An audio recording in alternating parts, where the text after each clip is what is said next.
Hello,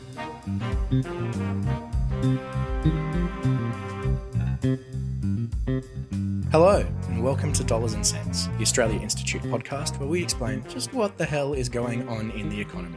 I'm Angus Blackman, the executive producer of podcasts here at the Australia Institute, and I'm here with our chief economist, Greg Jericho. Greg, how are you? Very good, Angus. Welcome to Dollars and Cents in front of the microphone. Thank you very much. Fire it up, because it's going to be a big one, because Eleanor, who is much cooler than you or I, is off actually watching bands play music and have fun. Yeah, and it's given me the opportunity to take some revenge. I'm thinking of this as the revenge episode for all the times you verbaled me on the podcast. So, prepare yourself, mate. And said that, I'll just, I want to say something quickly here, and then 6 minutes later, 7.5 minutes later. Yeah, I cut all. Thank you very much. Anyway, before we start, our regular listeners will know this already, but our latest book from Australia Institute Press, A Time for Bravery, What Happens When Australia Chooses Courage, is available now. Usually $35.99. For a limited time only, you can save $5 off with the code POD5. That's POD5. You can order now from australiainstitute.org.au/store or follow the link in the show notes. So, Greg, the latest economic data is out, specifically GDP figures. Are we winning yet? This week, the September quarter GDP figures came out. We're always about 3 months behind when we look at the economy. And look, they were kind of good and bad, as everything in economics is. The quarterly figures, we saw growth of 0.4%. Mm-hmm. So the months of July, August, and September, we basically produced about 0.4% more than we did in the 3 months of April, May, and June. Now, that was a bit below expectations. Economists were expecting to be around 0.7%.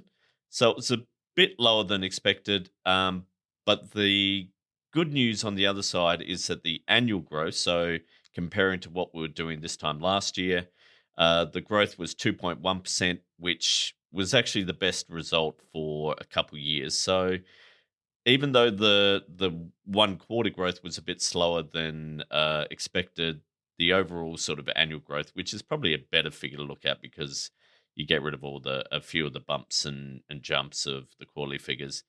At least it's trending up, even though 2.1% is still pretty historically low. You kind of want it to be up closer to 3. 2.8% is around the average. But at least we're kind of on the way there. But as with everything with GDP, you got to sort of look at the numbers and find out how we got there to really get an idea of what's going on. So you're telling me we haven't won yet? No, although I was checking us compared to the OECD, and we're above average. We're growing among the fastest. Okay. One of the weird things is I can't tell you how we're going compared to the USA because their figures aren't out yet. Normally they'd be out by now, but because of their wonderful shutdown, all the statisticians were at home. So didn't old mate fire the chief of the Bureau of Labour Statistics or something like that? Yeah, he did, and we've got a new one. Oh, great. I think we've got a new one. I'm not sure, because he appointed someone who very quickly was found out to be dodgy as all heck. And so... Shocking for that administration. That sort of nomination was withdrawn, so it didn't even make it. And I'm not sure who they got now, but yeah, it's going to be interesting to see. I think they are going to bring out some new figures sort of a bit after Christmas. But yeah, really weird there. But overall, Australia's doing okay compared to the rest of sort of the advanced countries. But compared to our history, not so great. Yeah, okay, interesting. And if listeners are interested in hearing more about the US specifically, on After America, one of our other shows, Emma Shorter spoke with Elizabeth Pancotti, who's an economist based at a think tank in DC, about some of the stuff around the data in the United States and what was going on during the shutdown in particular. So we'll leave a link in the show notes for that. So, Greg, in your Guardian Australia column this week, you write that it's not just the size of the economy that matters, but it's the shape of it that matters too. Can you explain what you mean by that? Yeah, it's a bit of a line that our boss, Richard Dennis, has been using for a very long time. In fact, I was able to find a column that he wrote in Guardian from 2018, I think it was, so I was able to reference that. Essentially, GDP, when we talk about, it grew by 2.1%, I mean, yeah, that's fine, but we have no idea when we just look at that number what's going on underneath it. And what we mean by shape is, okay, if that's all coming from, say, profits, and it's not coming from wage growth, Mm, then someone's winning there, and it's probably not households. If all the growth is coming from exports but domestic activity is crap, then yeah. that's not so great. If it's coming from government spending and private enterprise and household spending is really low, then it's doesn't seem as good because you think, okay, the government is doing all the work just to keep the economy going. So the shape of the economy is really what is the makeup, who's winning or who's losing, but Yeah. also more what are the choices being made, because there is in a sense a finite amount of resources in the economy. There's only so many people and hours of work that can be done. Mm, And so if all the work has been done in, say, building mines, well, that's taking away the supply of labor of construction workers who could be building houses and building public infrastructure like roads and rail and things like that. So what we like to do here at the Australian Institute is very much look at the shape of the economy, just like we look at the shape of the budget yeah. and go, okay, oh, you've got a deficit, yeah, or a surplus. Is that good or bad? No, let's actually have a look at what's making up all those numbers. My favorite answer to any question. Well, it depends. Yeah, Very academic. I guess with this one, the shape of the economy, what we're talking about really is this growth good in a Yeah. sense? Is this a good type of growth? Is this a growth that is benefiting households? Mm, Is it a growth that is benefiting our society because it is, for example, if it's growth all powered by fossil fuels, well, that ain't great. yeah, sure. I wanted to pick up on that because the treasurer highlighted private investment growth and held that up as a sign of strength of the economy. The really encouraging part of these numbers is to see that the growth in the private sector is gathering pace, and that's powered by the strongest growth private investment in almost 5 years. The biggest story in these national accounts is the very strong growth in business investment and investment in housing as well. Can you explain to me really, what that is and why it matters? Yeah, private investment is essentially companies, also, small businesses, but overwhelmingly companies, sort of big businesses, Mm, investing in a few sort of different categories. And we put them into two sort of main buckets. The first bucket is buildings and structures, and this was a bucket that really boomed during the mining period because they yeah. were building mines, and building roads and bridges and things like that to get trucks to the mines. So building and structures is all that real sort of infrastructure stuff. Mm, And certainly we look at what the public sector is doing in that, but also a lot of the private sector work is also done for the public sector. So we're looking at building structures, and the other type is a thing called machinery and equipment and plants. And that's right. That basically, sounds incredibly dull. yeah, well, I mean, that's all basically equipment, tools, Yeah. um, whether it be IT, Yeah. stuff, building new plants, so new sort of factories, not so much infrastructure, but the thing that goes on top of infrastructure and is used in businesses. Now, why Jim Chalmers is crowing about that and why we sort of look at it is generally if you've got businesses that are investing and there's a big growth investment, that's good because it's going to lead to more jobs. That's kind of the crux. Mm, One, more buildings and structures. Someone's got to be building those buildings. And that's why the mining boom in the 2000s, that first started the mining boom, which was all about investment, was great for jobs because you needed to employ a heck of a lot of construction workers. And it's why the sort of the second part of the mining boom, which has all been about exports, has not been as great for jobs because you don't need a lot of people to actually take iron ore out of the ground and put it on a boat. The real labor is actually building the mine in the first place. But the other thing that is important is that machinery and equipment, because if you've got firms that are investing in new machinery, new equipment, new plants, mm, it's probably going to be better equipment, better machinery. So that suggests that they're investing in things that are going to improve productivity. Yeah, it'd be funny if they were investing in things that made productivity worse. Let's Exactly. buy worse laptops for all. Happy Christmas. Yeah. And also it's a sign that those companies are fairly confident that, okay, there's going to be more stuff we need to build or make.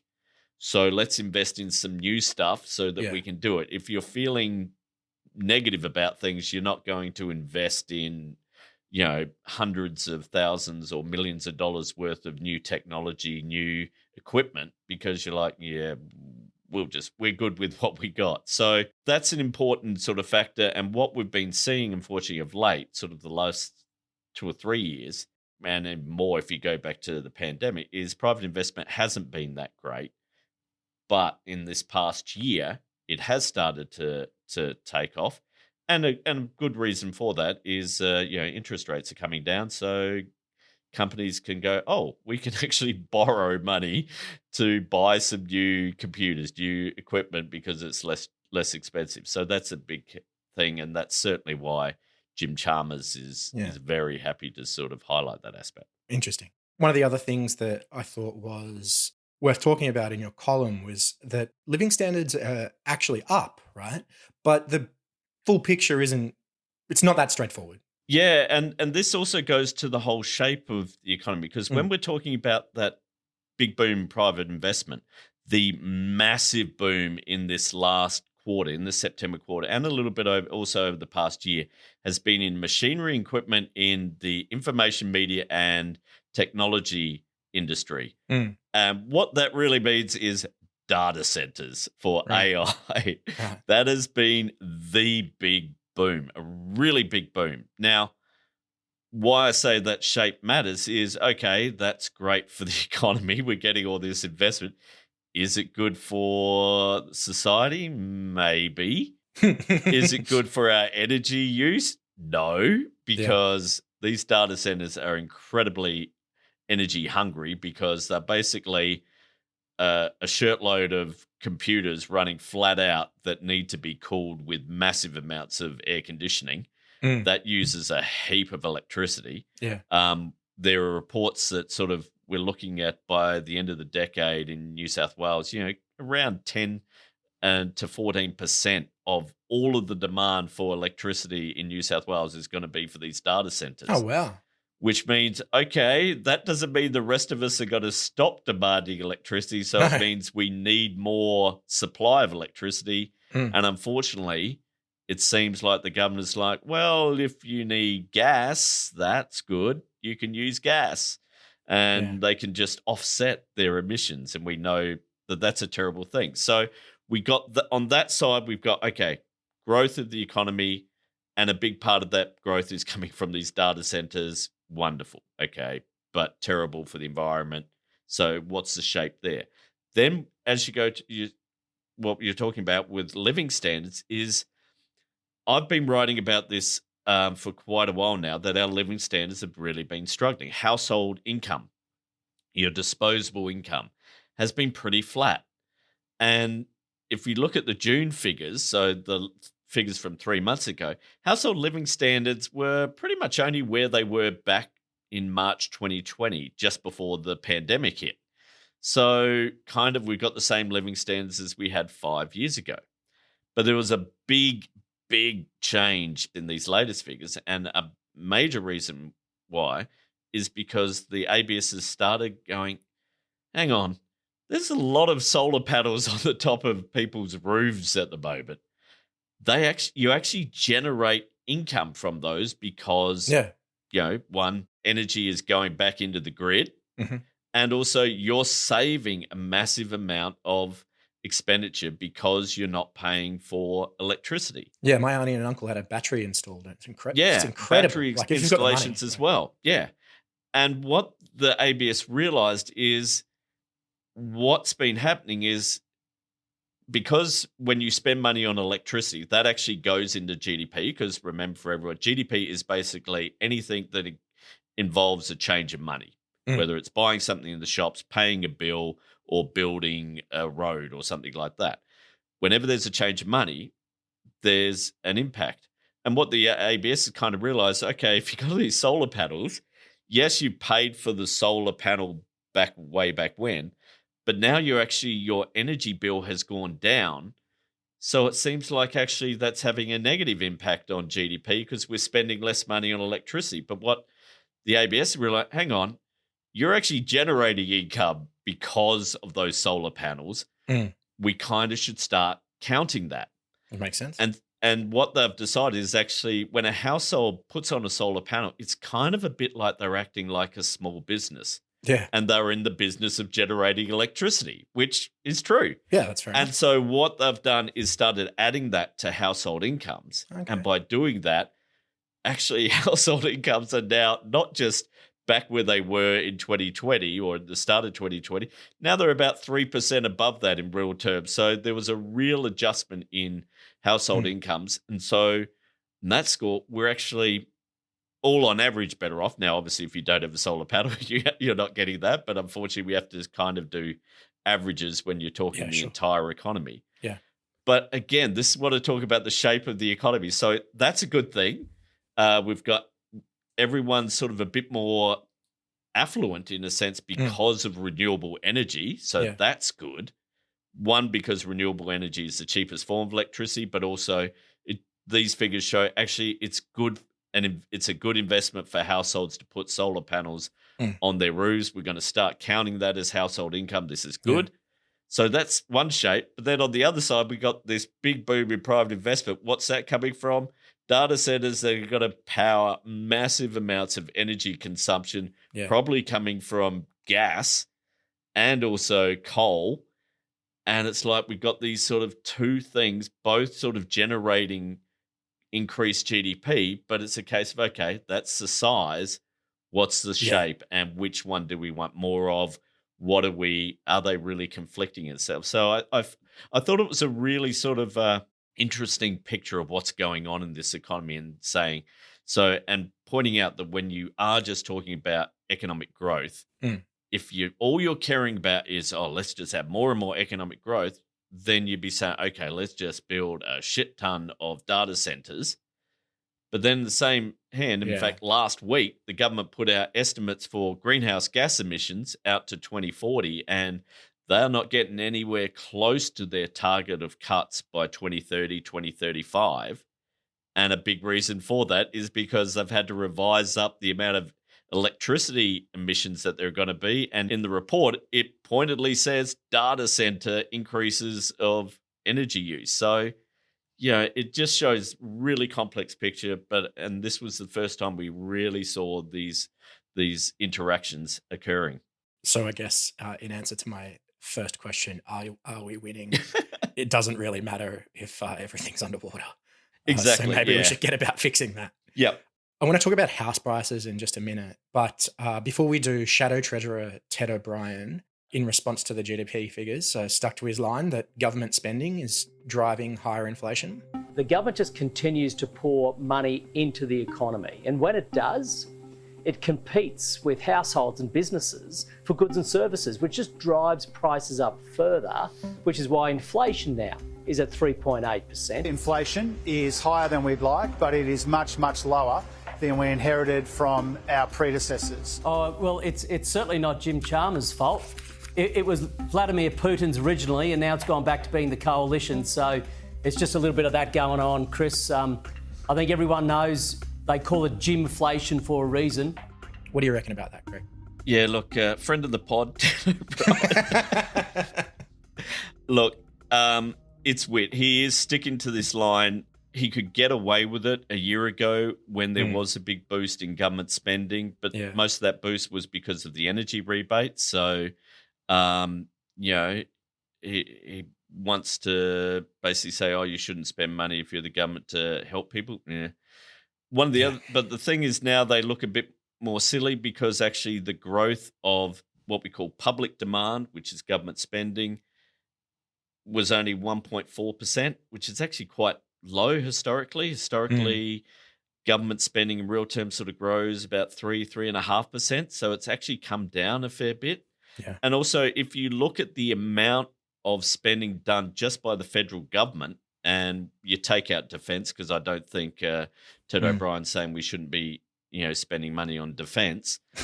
So if you just look at non-defence spending, it's kind of where, we're spending, or the amount that is contributing to the economy is roughly around where it was in 2015, 16, 17, and actually less than it was in 2018, 2019. So look, you can keep saying, it's powering inflation, but the real reality is, where's the economy? We only had 0.4% growth. That was even with the massive increase in data centers.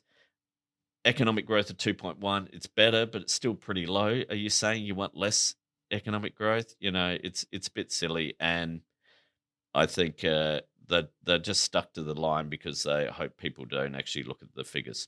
Yeah, well, yeah. I mean, I think end of the year, it's no one's looking at the figures at the end of the year. But thank you all for listening. Thank you all so much for listening. It's not holidays yet, even though the cricket starts in 3 hours' time.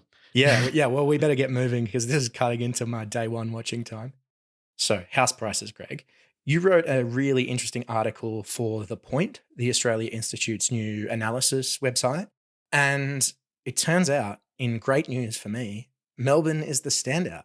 What's happened here? The really interesting thing is how you put it, standout, because most of the talk about the house price figures, which came out on Tuesday, so the day before the GDP figures, so didn't get a lot of coverage, is that not only when we're talking about house prices, we're talking about, which place has got the strongest growth of house prices, which has got the highest amount of this is not what I'm talking about. No, when you talk about Melbourne's the standout, it's a standout for affordability, because a really interesting thing has happened. This in the September quarter again, Brisbane house prices, median house prices for Brisbane tipped over the $1 million mark. Yeah, which joined Canberra, which is also basically about $10,000 higher than Brisbane, so they're really close. And then you've got Sydney, of course, which isn't just a little bit over $1 million; it's just a touch under $1.5 million for the median price for a house. As an escapee from both Canberra and Queensland, I'm feeling quite smug at this point, Greg. Thank you. Yeah, but what I thought was interesting is the fact that Brisbane has joined Canberra and Sydney, not Melbourne. Melbourne, for a long time, used to be the second most expensive capital city. It was Sydney, then Melbourne.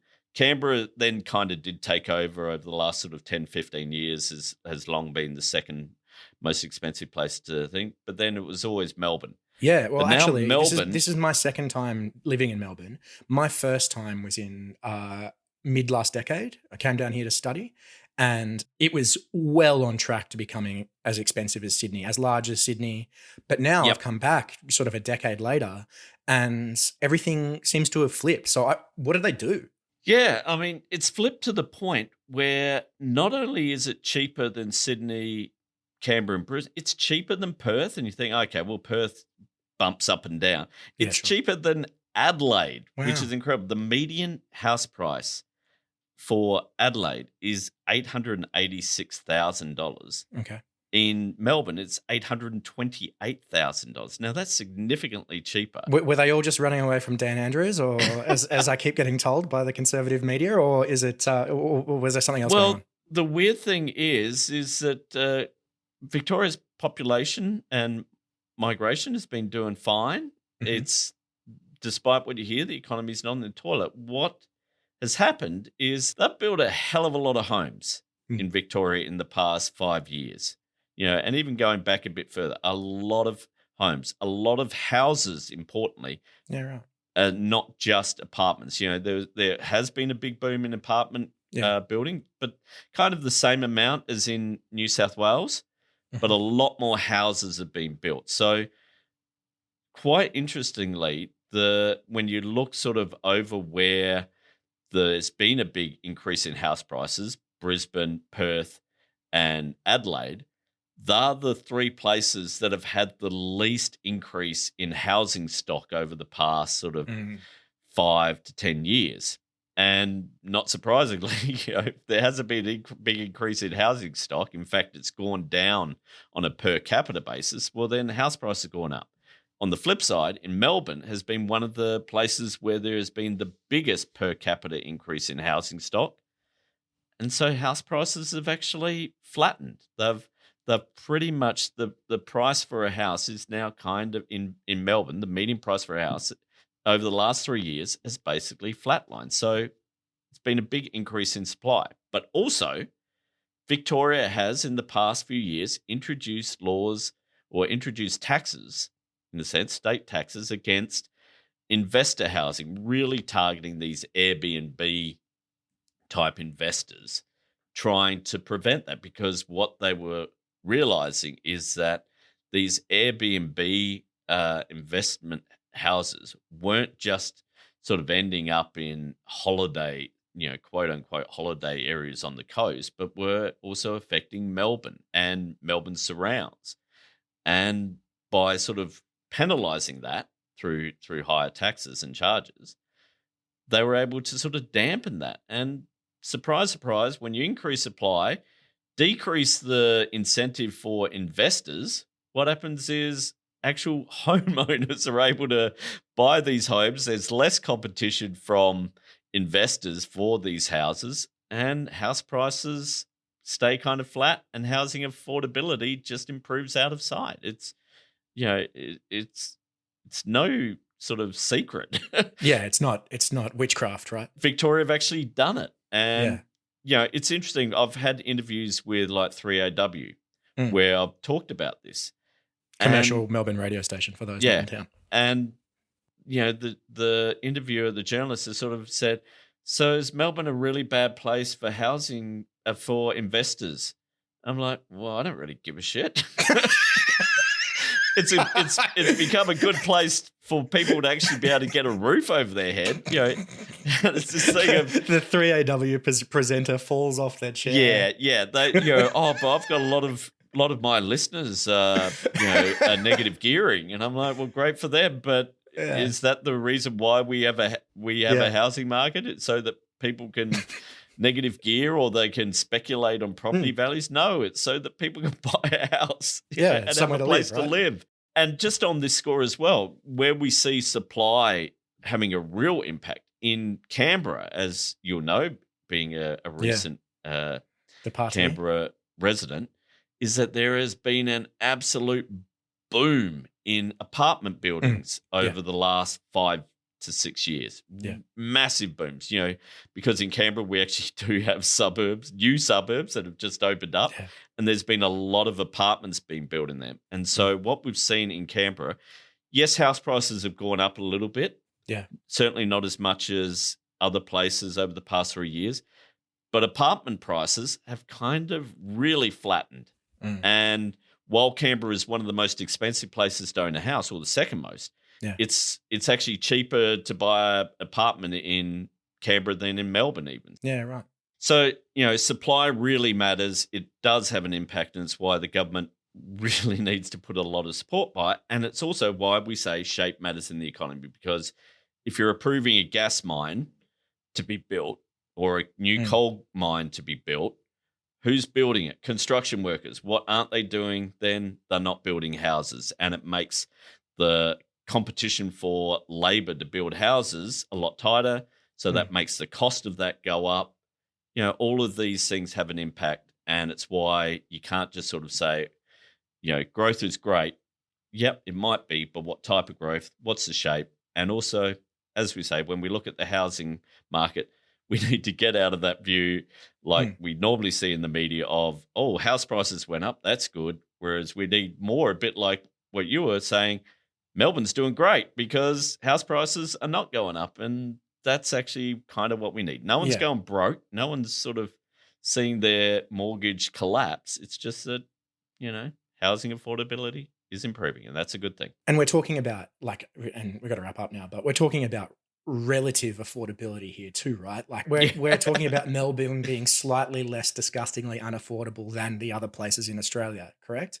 Yeah, you still need 828,000 to borrow, and that's just the median. And again, that's just the median. So if you're after something, probably a 4-bedroom, You're saying 828,000. What the hell are you talking about, Greg? Yeah. That doesn't exist. But yeah, we're talking the median price. And when you look across the world, we're still above average. We're not the worst, but we're a pretty expensive place to come and live if you want to own a place. And but Melbourne has shown the way. I think that this, and Victoria, this is not an unsolvable problem. But if we keep the tax system geared towards investors, capital gains tax discount, negative gearing. Yeah, the capital gains discount and negative gearing. If we keep those in place, and if we keep supply at a point where governments aren't actually doing much to improve supply, and thankfully they are trying, then things won't get any better. So Victoria's shown do both things: limit investor demand, increase supply equals better housing affordability. Beautiful. Well, Greg, I haven't teased you nearly as much as I expected to. That's probably all we've got time for today. Yep, we'll leave it there. Complete lack of teasing is very disgraceful. Eleanor will be most disgusted I'll be sacked with it, but instantly. hopefully all our listeners stuck with us. We will be back with another Dollars and Cents next week. It's the last Dollars and Cents, I think, Angus, for the year. Is that? I think so. I think so. We'll see. There might be some special news. The mid-year economic and fiscal outlook often comes out close to Christmas, so we might be able to sneak one in. But Eleanor will be back from her concert attendancing and having actual cool fun. She'll be back with the nerds. This is so much cool fun, though, Greg. I don't know what you're talking about. This episode of Dollars and Cents was recorded on the 4th of December. Some things may have changed. If you want to read more about the GDP figures and the shape of the economy, you can go to the Guardian Australia website and find my column under the Grogonomics banner. And if you want to read all about those house prices and what's going on around the country, go to our fabulous website, thepoint.com.au, and you'll find just an absolute treasure trove of other stuff. We've got Morgan Harrington writing about Australian music. We've got some excellent contributors from non-Australia Institute, people who are just experts in their field. There's just masses there. You will have a great time. Go to thepoint.com.au. And also remember, A Time for Bravery, What Happens When Australia Chooses Courage. The latest book of essays from Australia Institute Press is out now. 29 great essays about Australians taking the brave option, from people like Yanis Varoufakis, Senator Fatima Payman, Barry Cassidy, Craig Foster, Amy Ramikis, and me. It's a perfect Christmas gift for all you wonks out there. And if you head along to the Australia Institute.org.au/store, put in the code POD5, POD5, and you'll get $5 off the regular price. That's it for us this week. As always, our music is by Blue Dot Sessions. Everyone, have a great week. Thanks, Angus, for chipping in. We'll see you all next week. Bye.